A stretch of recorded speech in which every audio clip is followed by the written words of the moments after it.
Merci.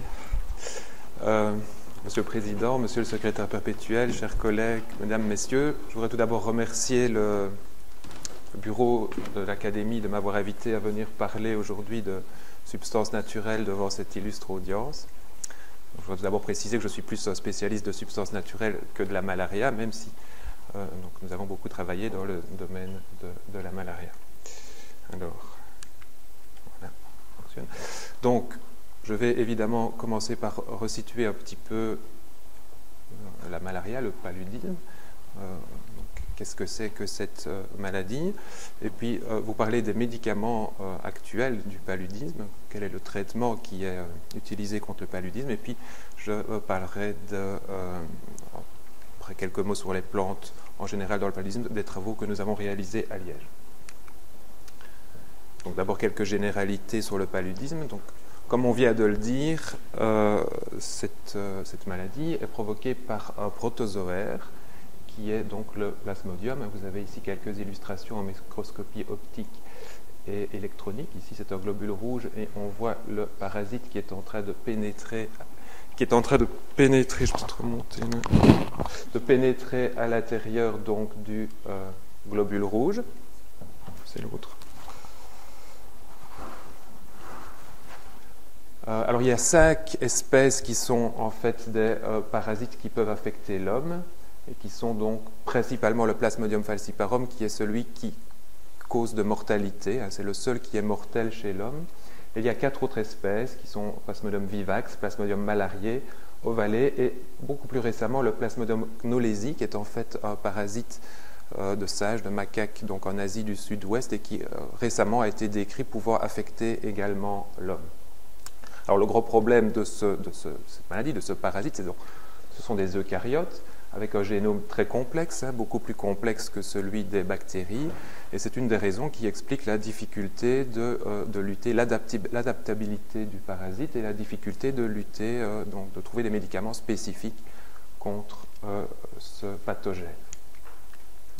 Alors c'est un cycle qui par ailleurs est très complexe puisqu'il passe par 2 hôtes. On a parlé tout à l'heure de la découverte du vecteur qui est un moustique du genre Anopheles, où se déroule la partie sexuée de la reproduction du parasite.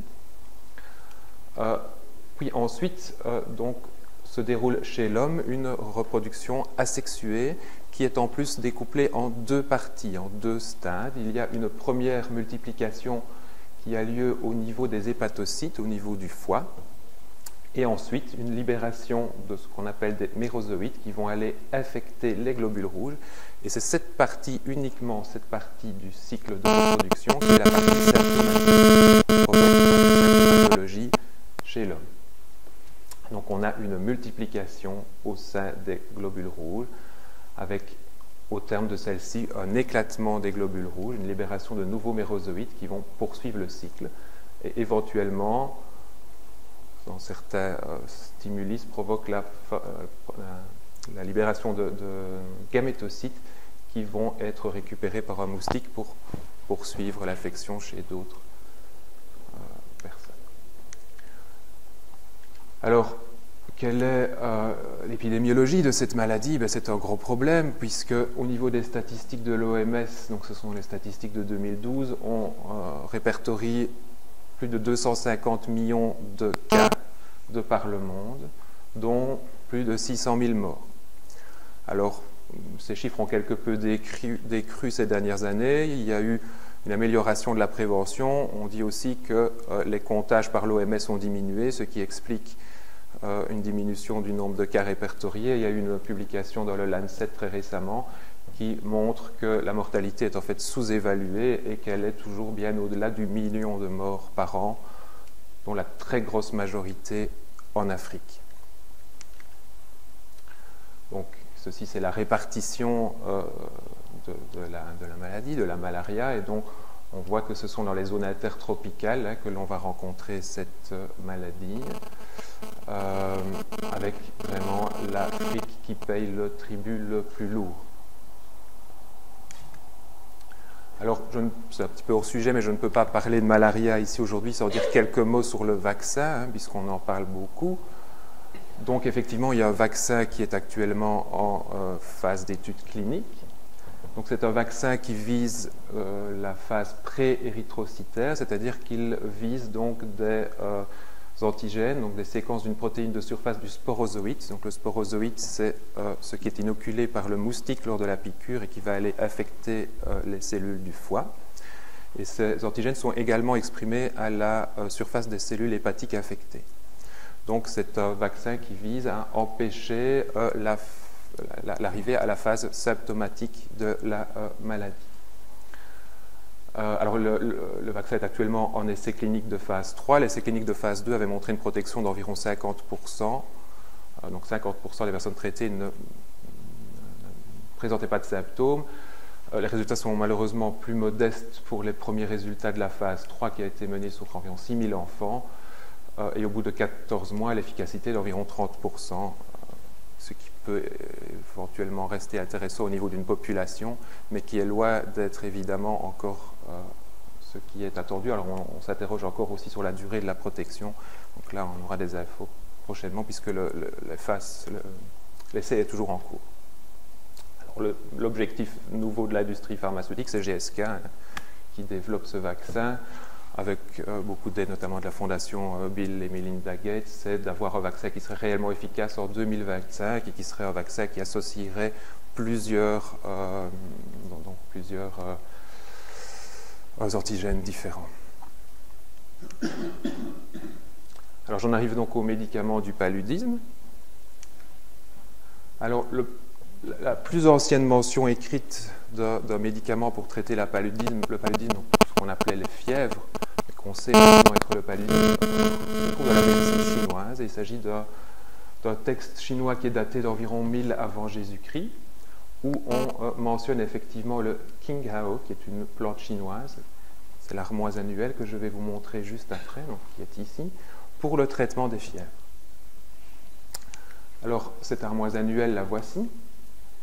Et c'est à partir donc de cette plante médicinale, les Chinois ont beaucoup travaillé donc dans les années 1950 à 1970 sur cette plante, et ont fini par en isoler une substance active, un principe actif qu'ils ont appelé Qinghao-su, et puis qu'on a par la suite renommé artémisinine, parce que c'est un petit peu difficile probablement à prononcer pour les Occidentaux, et qui est une lactone sesquiterpénique que vous voyez ici, une lactone sesquiterpénique tout à fait particulière, parce qu'elle présente un pont endopéroxyne. Vous voyez cette succession de 2 oxygènes, qui est quelque chose de vraiment très très rare au niveau donc de la nature, au niveau des substances naturelles, et qui est tout à fait indispensable à l'activité par ailleurs. Alors, cette artémisinine est maintenant le médicament le plus utilisé dans le traitement de la malaria. On utilise le produit tel quel, un petit peu, mais on utilise surtout des dérivés hémisynthétiques qui ont une meilleure biodisponibilité. Il s'agit principalement donc de ces 3 dérivés, ce sont ces 3 sites qui sont utilisés. Il y en a d'autres qui ont été décrits, mais en clinique, on utilise ces 3 composés qui sont l'artésunate. On a donc greffé ici un chaînon acide, ce qui permet de former des sels et de solubiliser la molécule dans l'eau pour faire par exemple des injectables. On utilise également donc l'artéméter, où on a greffé ici méthyle, et donc il y a une meilleure biodisponibilité par voie orale, qui peut aussi être administrée en intramusculaire. Et on utilise encore l'arténimol, qui est en fait donc la dihydroartémisinine, qui est en fait le métabolite actif des 3 précédents. Alors, juste ici pour vous illustrer, ça c'est une illustration de toutes les spécialités à base d'artémisinine qui sont disponibles au Congo, au Kinshasa, en RDC. Alors, la plupart viennent de Chine ou d'Inde. Je vais reparler un peu du détail du traitement après, mais ça vous montre, ça vous explique tous les risques et tous les problèmes de contrefaçon qu'on a avec toute cette multitude de médicaments qui sont commercialisés dans les pays intertropicaux. Alors, le deuxième produit qui a donné naissance aux médicaments contre la malaria, donc c'est toujours une substance naturelle, et c'est bien entendu la quinine. Alors, la quinine, elle provient du quinquina, c'est un arbre d'Amérique du Sud, et donc ça provient plus précisément des écorces de cet arbre. probablement utilisé depuis très longtemps également en Amérique du Sud contre la malaria, mais les premières mentions écrites que l'on a d'utilisation de cette écorce datent de 1630 par un moine Augustin qui donc était en poste en Amérique du Sud. Et alors, il y a quelques années après aussi une mention de la guérison de l'épouse du vice-roi, donc du gouverneur du Pérou à l'époque, qui était la comtesse de Chachon. Et en fait, c'est de cette histoire, qui est peut-être une légende, que 100 ans plus tard, Linné s'est inspiré pour donner le nom du genre Sacona, qui est donc le nom latin du Caquina. Il y a un H qui s'est perdu en chemin, mais c'est donc de là que vient le nom du Sacona. Alors pendant tout un temps, les jésuites ont ramené cette écorce en Europe, où on l'a utilisée, parce que donc à l'époque la malaria sévissait chez nous, surtout dans le sud de l'Europe, mais même en Belgique. En été, il y avait de la malaria dans les régions de Bruges, notamment, où il y avait pas mal de marais. Donc on a utilisé cette écorce dont on ne connaissait pas l'origine. On l'appelait la poudre des jésuites. Et aucun occidental n'avait vu l'arbre à partir duquel l'écorce était obtenue. Et ce n'est donc que 100 ans plus tard, 1739, que des échantillons de la plante ont pour la première fois été ramenés en Europe suite à une expédition bien connue menée par des Français, une expédition botanique le long de l'Amazone, menée donc par la Condamine et Jussieu, qui ont ramené toute une série d'échantillons botaniques. Ils ont confié le Sacona, qui ne s'appelait pas encore Sacona à l'époque, à Linné, qui a créé donc le genre Sacona.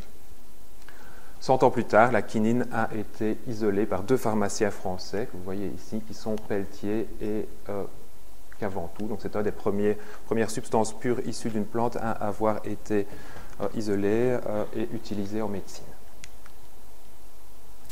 Alors il y a eu tout un commerce évidemment qui s'est développé autour du caquina et de la quinine, qui a été particulièrement contrôlé par les Hollandais. On voit ici des entrepôts à Amsterdam. Ce sont des entrepôts qui sont entièrement remplis de l'eau d'écorce de quinine pour une commercialisation un peu partout en Europe. Donc environ 10 millions de kilos d'écorce sont produits par les Hollandais chaque année vers 1930. Alors évidemment, il n'y avait pas que l'utilisation dans la malaria, le caquina était aussi stimulant. Vous voyez ici quelques exemples de boissons souvent alcoolisées à base de caquina, il en existait vraiment énormément sur le marché. Il nous en reste le Schweppes, le Schweppes qui n'est plus alcoolisé, mais qui contient de la quinine, que l'on peut visualiser ici par ailleurs par cette fluorescence bleue. Il suffit de mettre une bouteille de Schweppes sous les ultraviolets et on y observe la présence de quinine. Alors la quinine a donné naissance à plusieurs médicaments hémisynthétiques ou aspirés. Le plus connu est probablement la chloroquine, Nivaquine, qui a été très utilisée, trop utilisée. On l'a même distribuée à un moment donné dans le sel de cuisine en Afrique, en espérant éradiquer la malaria, mais le résultat qu'on a obtenu, c'est le développement de résistance. Je vais en parler juste après. On a développé une série d'autres produits, dont la méfloquine est bien connue également, le lariam qui est parfois utilisé par les voyageurs en prévention de la malaria, même si elle a quand même pas mal d'effets indésirables. Alors il y a on a aussi utilisé la luméfantrine qui est encore utilisée dans certains pays. C'était le Alfan en Belgique, mais il a été retiré en Belgique. Et deux dérivés plus récents qui ont apparu, qui sont la pipéraquine et la lofentrine, qu'on utilise en association, je vais vous en parler.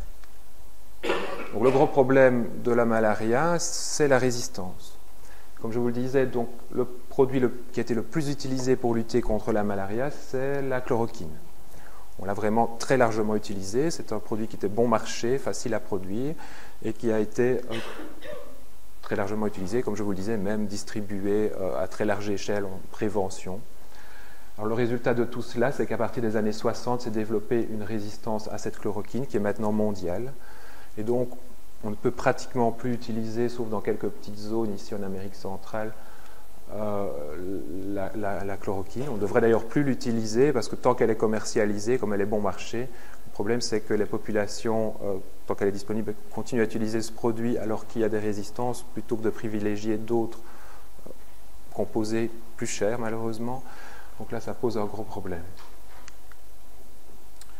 Alors, quel est le traitement? Donc, quels sont les traitements qui sont maintenant recommandés, donc, vu ces problèmes de résistance par l'OMS donc, au niveau de la malaria? Donc, pour la malaria non compliquée, c'est-à-dire en général chez l'adulte où il n'y a pas de symptomatologie particulière, donc les complications sont des complications aussi souvent au niveau neurologique et au niveau hépatique. Pas le temps de rentrer dans les détails ici, mais donc le traitement de base, c'est donc un dérivé de l'artémisinine. Le plus souvent, c'est l'artéméter, mais ça peut être un des autres dérivés que je vous ai présentés. Et alors, la recommandation, c'est de toujours l'utiliser en association. Alors, pourquoi l'utiliser toujours en association? C'est justement pour éviter, pour limiter le risque de développement de résistance, comme cela s'est passé avec la chloroquine. Et donc, ont été mis en place des associations fixes. Ici, par exemple, le Coartem, qui est celle qui est vendue en Belgique, où on a donc une association d'artéméter et de luméfantrine. La luméfantrine, c'est un dérivé de la quinine. Alors, le but de cette association, c'est de limiter la résistance, mais c'est également de... donc, le gros problème des dérivés de l'artémisinine, c'est qu'ils ont une demi-vie très courte, qui sont très vite éliminés. Donc, le fait de faire cette association améliore la compliance, parce qu'on peut, par contre, la luméfantrine a une demi-vie d'environ une semaine, reste une semaine présente dans le sang. Donc, avec ce genre d'association, on peut mettre en place un schéma thérapeutique sur 3 jours, tout en évitant des risques de recrudescence, parce que si on utilise l'artéméter seul, au bout de 2 jours, la plus grosse partie des parasites sont éliminés du sang, le patient se sent mieux, et donc dans les pays du Sud, ce qui se passe, c'est qu'après 2 jours, ils arrêtent leur traitement, et puis 3 ou 4 jours plus tard, ils ont des recrudescences, ce qui favorise par ailleurs également les résistances. Donc, l'OMS demande de ne pas utiliser l'artémisinine seule, mais toujours ces associations. Je vous ai montré, dans une dia précédente, tout ce qui existait, par exemple, au Congo. En cas de malaria sévère, là c'est des traitements par voie intraveineuse en général, lorsqu'on a des complications au niveau donc, neurologique ou hépatique, et c'est en première intention de l'artésunate, le dérivé soluble de l'artémisinine que vous avez ici, ou alors de la quinine qui est toujours utilisée donc dans les cas où on n'a pas de réponse à l'artémisinine, également par voie intraveineuse. Alors, l'autre aspect, c'est la prophylaxie. Donc ça concerne les gens qui voyagent en Afrique, enfin, ou dans les pays intertropicaux. Et donc là, le produit qui est recommandé actuellement, je n'en ai pas parlé auparavant, mais c'est la Malarone, et qui est un produit qui est réservé uniquement à la prophylaxie. Et il s'agit encore d'une substance inspirée de la nature, puisqu'il s'agit donc c'est l'atovacone. C'est un dérivé du lapacol, qui est une naphthoquinone qu'on trouve dans une série de plantes comme cette abébouilla, une belle fleur que vous voyez ici. Et cet atovacone est associé à du proguanil, qui est un antimétabolite qui donc, inhibe la synthèse de l'ADN chez le parasite. Et donc cette Malarone est maintenant, pas traitement, mais la recommandation numéro 1 de prophylaxie de la malaria. Alors, on peut toujours utiliser éventuellement le Lariam chez les gens qui le supportent, donc dérivé de la quinine. Et le troisième choix est la doxycycline, qui est donc un antibiotique bien connu, qui peut également être utilisé en prévention donc, de la malaria. Avec le problème, c'est qu'on ne peut pas trop s'exposer au soleil avec les tétracyclines, et que donc si on va en Afrique, ce n'est peut-être pas toujours très pratique. Alors, quelques mots sur les plantes donc, et le paludisme, et sur l'ethnopharmacologie. Je vous ai montré que dans la malaria, donc effectivement, tous les produits qui sont utilisés ont pratiquement, à part le proguanil, de près ou de loin, une origine naturelle. Et donc, effectivement, dans le domaine des antiparasitaires, la très grosse majorité des produits utilisés sont des produits naturels. Ici, ce sont des statistiques publiées dans le Journal of Natural Products en 2012 qui nous montrent qu'environ donc la moitié des produits utilisés, même un peu plus que la moitié, sont soit des produits naturels, donc le vert foncé, c'est des produits naturels utilisés tels quels, ou des produits qui sont inspirés ou hémisynthétiques. Donc ceux-ci, ce sont les synthétiques. Et c'est une évolution qui reste constante, et ceci, c'est l'évolution de la mise sur le marché donc dans le domaine des substances naturelles antiparasites. Donc ici, c'est dans l'ensemble des médicaments mis sur le marché de par le monde. On voit qu'on oscille dans les 30 à 50% de produits qui ont une origine naturelle qui sont toujours commercialisés, donc jusque 2010. Alors, quelques mots sur l'ethnopharmacologie. Donc, l'ethnopharmacologie, qu'est-ce que c'est? On a parlé des curares tout à l'heure. C'est l'exploration des savoirs et des pratiques qui se rattachent à l'utilisation de matières naturelles, végétales, animales ou minérales, par des populations, à des fins thérapeutiques, curatives, préventives ou de diagnostic. Alors, il est clair qu'il y a une connaissance de l'utilisation de plantes médicinales. Alors, on a parlé des curares tout à l'heure. Les curares, c'est un bel exemple. On est plutôt dans les poisons, mais de par le monde, à 3 endroits différents, en Asie, en Afrique, en Amérique du Sud, les populations locales ont identifié les plantes contenant ces poisons curarisants. Depuis lors, avec tous les moyens scientifiques que l'on a, on n'a trouvé aucune autre plante possédant des propriétés curarisantes qui n'avait été identifiée par les populations locales. Donc ça montre qu'il y a réellement un savoir, et j'ai assisté ici jeudi à une conférence au Symposium international de pharmacognosie très intéressante, donc je ne connais plus quelqu'un qui travaille avec des chimpanzés en fait et qui a étudié donc justement l'utilisation par les chimpanzés de plantes dans la malaria, effectivement, parce que les chimpanzés ont également la malaria, et qui a montré que les chimpanzés malades consomment les feuilles d'une plante particulière qu'elle a étudiée et dans laquelle elle a découvert effectivement des composés antimalariques. Donc ça montre qu'il y a effectivement des connaissances qui se sont développées au fil des années dans les populations et qui se transmettent. Alors chez l'homme, évidemment, il y a des interférences beaucoup maintenant avec Internet, donc là il y a du charlatanisme évidemment, donc c'est parfois un peu plus difficile de découvrir, mais il y a réellement des connaissances à aller chercher à ce niveau. Alors, par ailleurs, 80% de la population mondiale utilise les plantes pour se soigner. Alors, si on étudie les plantes et qu'on essaye d'y découvrir des produits actifs, évidemment, il y a 2 voies possibles de valorisation, qui est la découverte de nouveaux médicaments comme la quinine ou l'artémisinine, mais c'est évidemment long et cher. On estime un développement d'un médicament aujourd'hui à environ 1 milliard d'euros, tout coût confondu. C'est évidemment indispensable. Alors il y a peut-être une autre voie qui est possible, qui est une voie qui depuis quelques années est quand même privilégiée également par l'OMS, particulièrement dans les pays du Sud, qui est d'essayer de valoriser des plantes au niveau local, plantes qui, à 3 conditions évidemment, pour autant que ces plantes aient une efficacité qui soit prouvée par des études cliniques, une toxicité vérifiée et qu'elles soient également qu'elles soient standardisées, c'est-à-dire qu'elles aient une qualité au niveau chimique.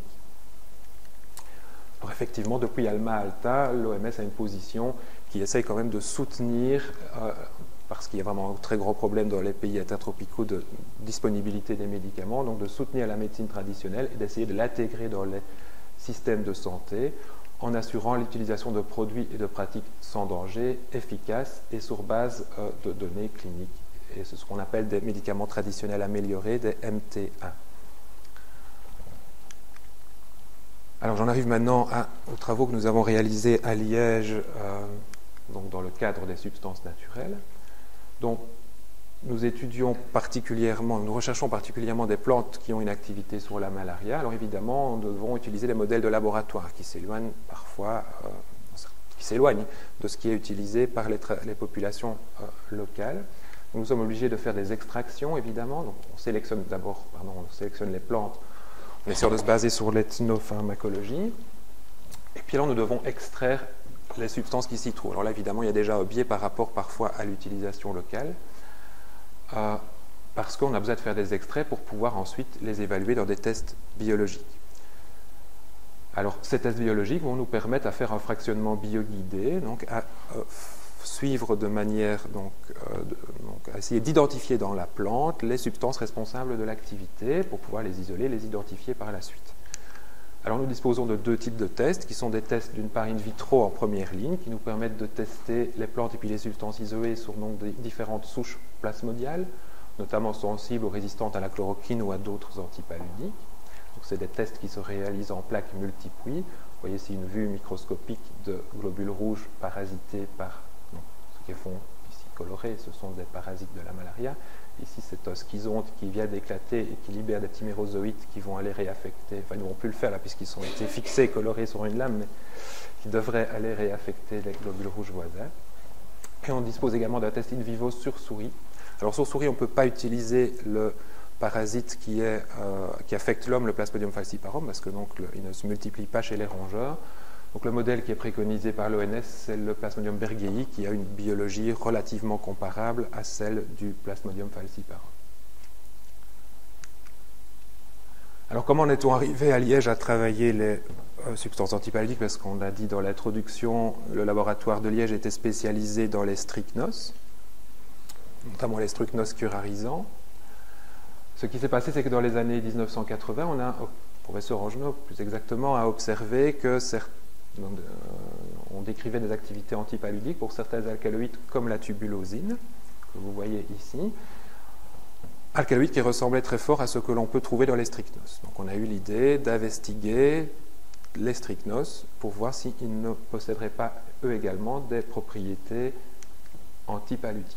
Alors on a effectivement trouvé des propriétés intéressantes, plus particulièrement dans deux strychnos, et donc notamment dans celui-ci qui est le strychnos usambarensis, et vous voyez quelqu'un bien connu ici à l'Académie qui est en train de récolter des échantillons de Strychnos usambarensis, qui est donc une des plantes que nous avons beaucoup travaillé dans le laboratoire. Donc ici, c'est une récolte que nous avons fait au Rwanda il y a quelques années. Vous voyez la feuille caractéristique. Très actif sur le plan plasmodial.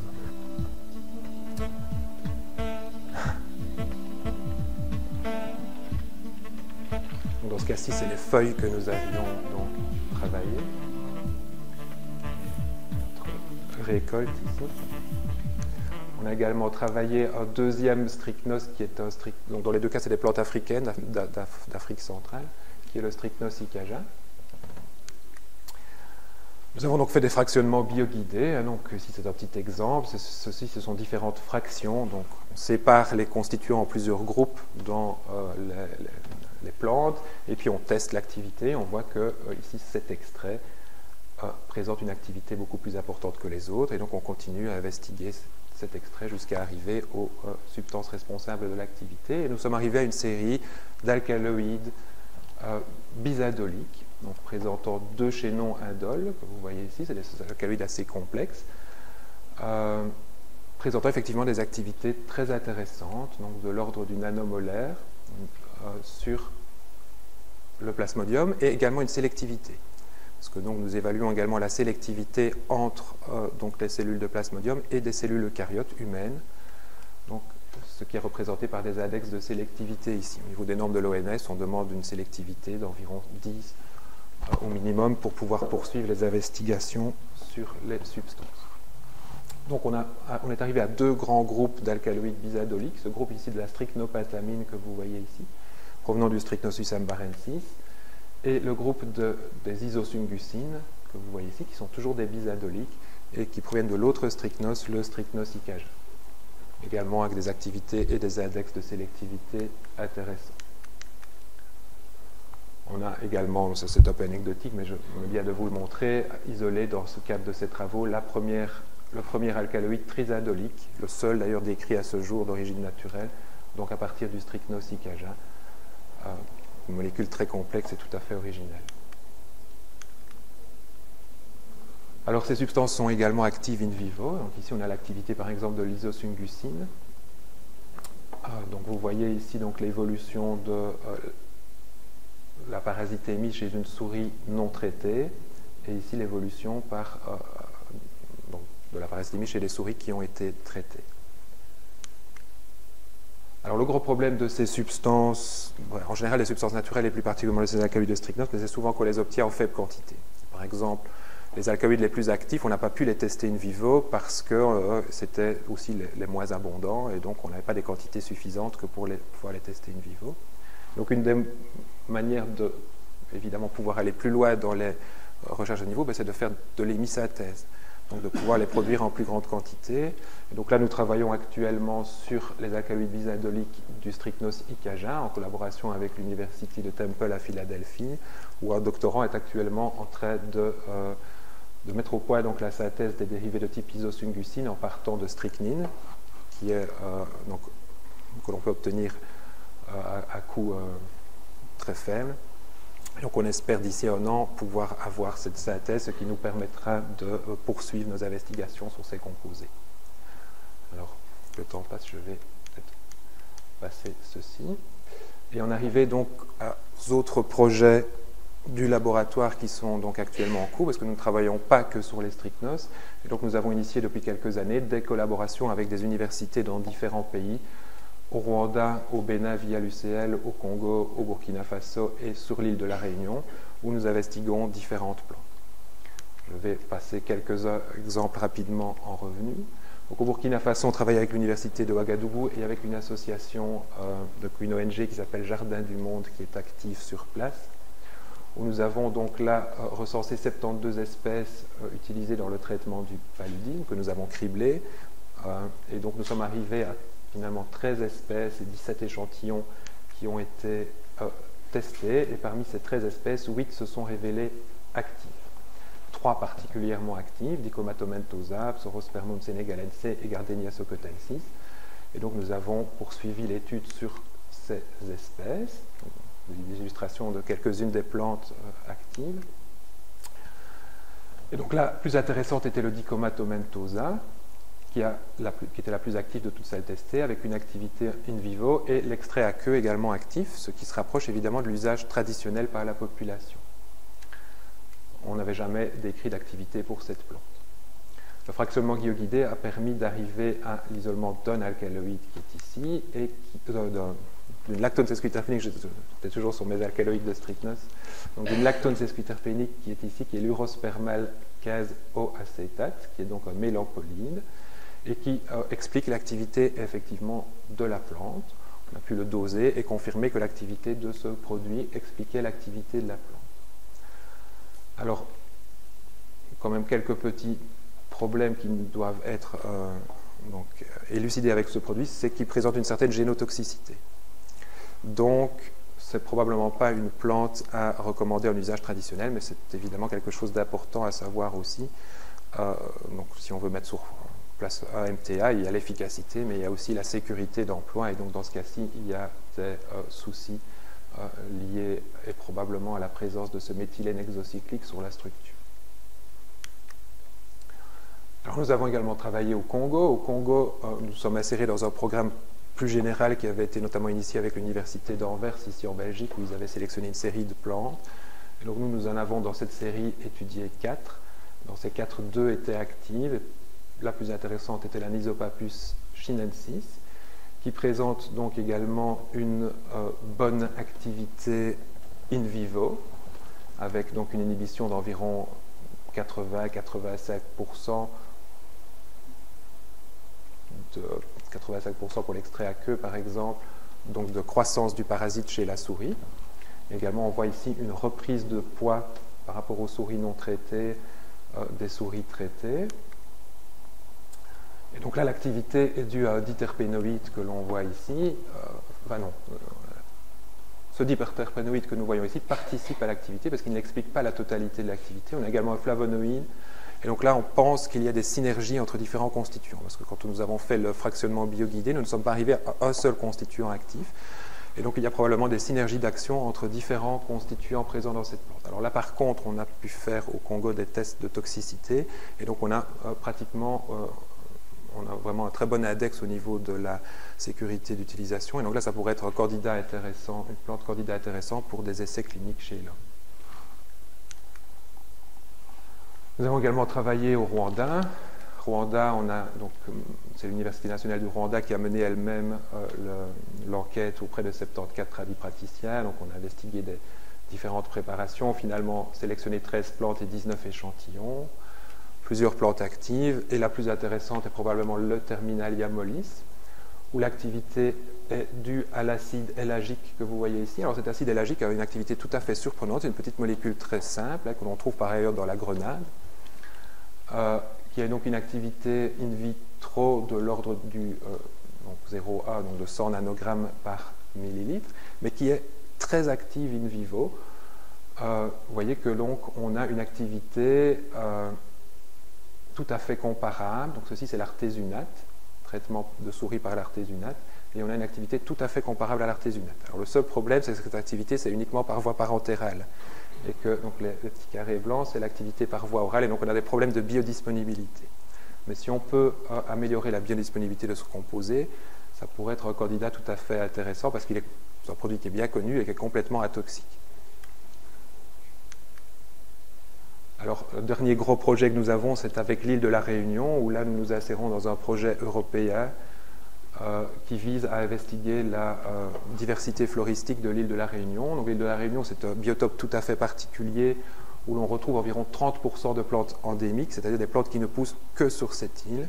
Et donc le but est d'investiguer donc cette diversité tout à fait particulière. Vous voyez ici des paysages tout à fait différents. On va de la forêt tropicale à des alpages qui ressemblent pratiquement aux alpages alpins d'Europe. Et des zones plus désertiques près du volcan également. Donc vraiment une diversité floristique sur un tout petit territoire qui est très étonnante. Alors ce projet vise donc à investiguer la diversité de ces plantes et de les étudier, leur potentialité dans la malaria, le cancer avec la collaboration de l'Institut des substances des plantes naturelles à Gif-sous-Rivette en France, sur le HIV, c'est à la KUL que se font ces tests, et les activités également anti-inflammatoires qui se font donc à La Réunion.